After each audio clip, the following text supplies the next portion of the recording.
శ్రీ గురుభ్యో నమః శ్రీ మహాగణపతే నమః వారఫలాల కార్యక్రమానికి స్వాగతం.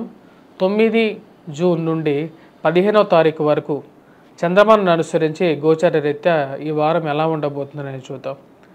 ఈ వారంలో ముఖ్యంగా వచ్చినప్పటికీ ధనుస్సు రాశి వారికి వచ్చినప్పటికీ ఈ రాశి వారికి అనుకూలమైనటువంటి ఫలితాలుగానే చెప్పచ్చు. ముఖ్యంగా చెప్పాలంటే ఈ రాశి వారికి షష్టమంలోకి జరుగుతున్నటువంటి రవి బుధుడు ఈ యొక్క గ్రహాల కూటమి వచ్చేటప్పటికీ ధనుస్సు రాశి వారికి అనుకూలమైనటువంటి ఫలితాలు ఎక్కువగా ఇవ్వగలుగుతుంది. ఉద్యోగపరంగా వ్యాపార పరంగా కూడా ఇది చాలా అనుకూలమైనటువంటి ఫలితాలు ఎక్కువగా ఇస్తుంది. పేరు ప్రఖ్యాతులు పొందగలుగుతారు. సంఘంలో గౌరవము గుర్తింపు ఉన్నటువంటి వారితో సత్సంబంధాలు ఏర్పడగలుగుతాయి.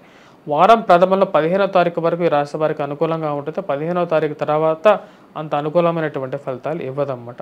మిశ్రమమైనటువంటి ఫలితాలు ఇవ్వగలుగుతుంది కాబట్టి తగు జాగ్రత్తలు తీసుకోండి. చతుర్థంలో సంచారం చేసినటువంటి రాహువు అంత అనుకూలమైనటువంటి ఫలితాలు ఇవ్వట్లేదు. రాహుగ్రహ పూజ చేసుకున్నట్లయితే అనుకూలంగా అయినటువంటి ఫలితాలు ఎక్కువగా ఇవ్వగలుగుతుంది అన్నమాట.